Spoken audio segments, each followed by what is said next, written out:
In multiple places in his book Moonwalk, Michael Jackson refers to Diana Ross as his, quote, mother, lover, and sister rolled into one. His repeating these same words in this same order more than once feels almost like a mantra. Diana Ross took over custody and care of him and his brothers for a year and a half in the absence of his parents. Remember, at this age, he was still a very small boy. In his own words, and on more than one occasion, he designates the true purpose of Diana Ross's presence in his life. We will return to this point. Mkultra survivor Kathy O'Brien, author of the memoir Transformation of America, has repeatedly claimed that Michael Jackson, along with his other siblings, had been sold into the CIA mind control Monarch program by their pedophile father. She claimed that both she and Michael were made to wear cloth masks during sexual assault, and thereafter her heart broke for Michael in later years when she saw him wearing an identical mask in public appearances. Just as is alleged in Michael's case, Kathy O'Brien's father was also a pedophile, caught in the act and subsequently paid by the CIA for full possession of his daughter, whom he was already abusing. What do we know about Michael Jackson's father? We know that LaToya Jackson went on a talk show in the 90s claiming with tears in her eyes that her father had raped all of them and that he had even tortured them with his cigarette lighter to inspire compliance. Here is Nino Rodriguez describing his encounter with Michael Jackson's father. I would say this about Michael Jackson's dad. I met him. I was in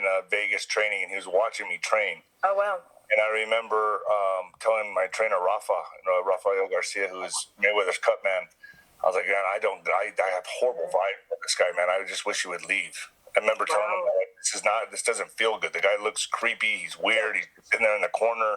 Yep. Had this face, like a demon, man. I'm telling you, I felt this blackness around him. And he was just watching me in the gym. And, I did have that type of talent, but it was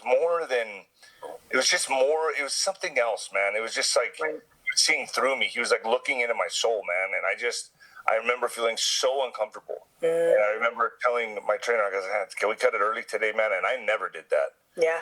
And that was Michael Jackson's dad. There is a growing online movement of videos suggesting that Michael Jackson's interest in children was in fact for their protection, and his Neverland Ranch, whose existence stood in polar opposition to Epstein's Zorro Ranch, was offered to them as a haven. So Michael Jackson was protecting the kids all along. Now, for the past few days, I've been reading the files, the documents. You know what I'm talking about. Let me just say, some of the things I read, I wish I wouldn't have read it. But Michael was taking the kids allegedly to Neverland to protect them against the ones that were accusing him of what they were doing. Let that sink in.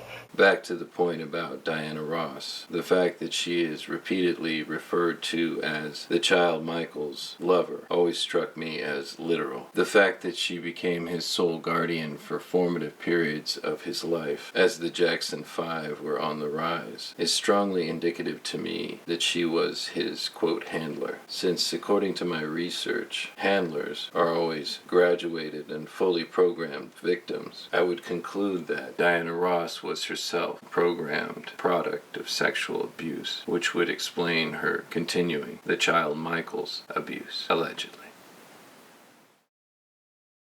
We are heavily shadow banned and need your support. Buy this t-shirt, this book, or this album on CD or download, as well as many other products available on our site to help support the life of our channel. Additionally, please like, subscribe, and share these videos so that the algorithm can recognize us. Don't give up. For Brandish Productions, this is Daddy Brandish.